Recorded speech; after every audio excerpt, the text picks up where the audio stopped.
पहले कथा का श्रवण करना चाहिए। फिर जब हम कथा का श्रवण करेंगे तो उससे हमको ध्यान करते बनेगा।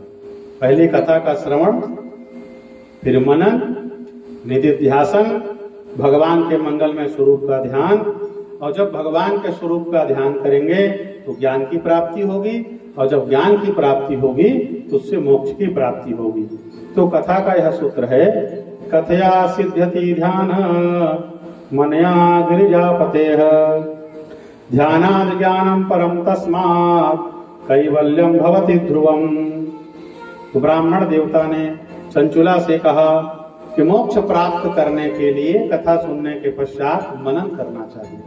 श्रवण, मनन, फिर निधिध्यासन। हमने कथा सुनी, अब एक कान से सुन करके दूसरे कान से मान लो निकाल दिया, तो अंदर में रहा क्या?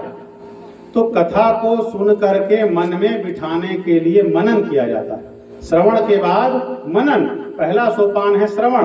कथा सुनिए, कथा सुन करके घर जा करके जब समय मिले, आपके घर के काम काज को करके जब थोड़ा समय मिले तो चिंतन करिए, मनन करिए कि आज हमने जो कथा का श्रवण किया है, कथा में कौन सा प्रसंग चला है। उस प्रसंग में जो कथा है तो कथ्य के साथ तथ्य क्या है, कथा के साथ कौन सा सूत्र हमको भगवान दे रहे हैं, सूत जी क्या बता रहे हैं, व्यास जी क्या बता रहे हैं। तो ये हमको चिंतन मनन करना चाहिए। तो जब मनन करेंगे, कथा के बारे में सोचेंगे, कथा प्रसंग के बारे में सोचेंगे, चिंतन करेंगे, मनन करेंगे, तो मनन करने से जो हम श्रवण करते हैं हमारा सुना हुआ ज्ञान दृढ़ होता है। मनन करने से सुना हुआ ज्ञान दृढ़ होता है, तब धीरे धीरे मन में बैठता है।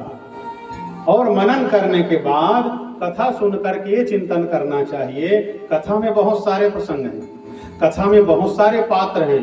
कथा को सुन करके ये देखना चाहिए कि इस पुराण की कथा में कौन सा ऐसा पात्र है जो मेरे से मिलता जुलता है, किस पात्र से हमारी निकटता है, ये देखना पड़ता है।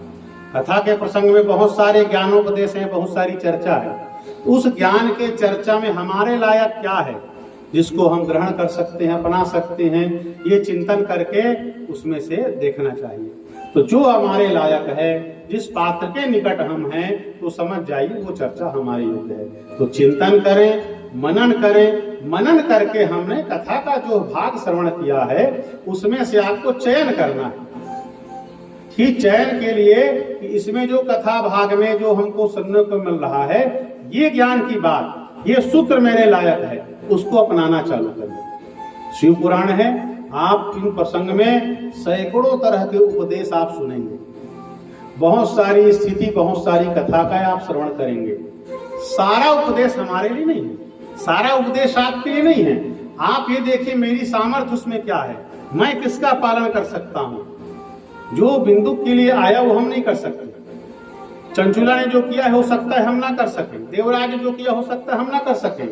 हमको ये देखना है हम इसमें क्या पालन कर सकते हैं, हमारे जीवन में क्या उतर सकता है। तो श्रवण, फिर कथा के ज्ञान को स्थिर करने के लिए मनन, मनन के पश्चात चयन, और चयन के पश्चात निधिध्यासन अर्थात अपने जीवन में उतारना।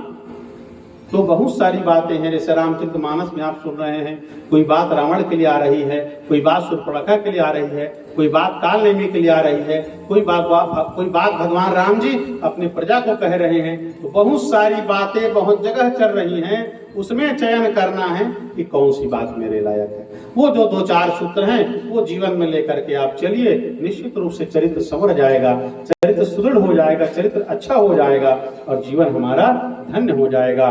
तो यहाँ सूत जी शौनक आदर्शों से कह रहे हैं कि कथया सिद्ध्यति ध्यान, कथा जब सिद्ध होती है, कथा चिंतन मनन करेंगे तो कथा जब पकेगी, कथा का लाभ मिलेगा, तो कथा से आपको ध्यान लगने लग जाएगा। शिव जी के मंगलमय स्वरूप में, शिव जी के चरण में जिसकी कथा सिद्ध होगी उससे ध्यान बनेगा ही। कथा सिद्ध्यति ध्यानम, कहे मनया गिरिजापते, शिव के चरण में ध्यान लगेगा। और ध्यानाद ज्ञानम परम तस्मात्, जब शिव के चरण में ध्यान लगने लग जाएगा तो उस ध्यान से, शिव की कृपा से, शिव के चरण के ध्यान से ज्ञान की प्राप्ति होगी।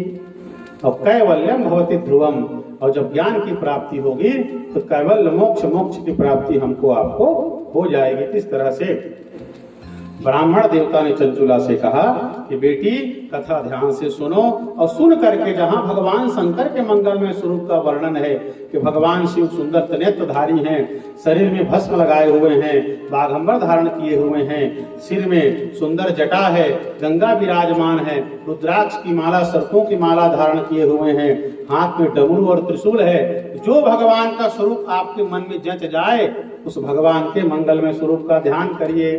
फिर ध्यान आप करेंगे, आगे का काम भगवान शिव जी करेंगे। ध्यान करने के पश्चात शिव के चरण की कृपा से ज्ञान मिलेगा और ज्ञान से मोक्ष की प्राप्ति होगी।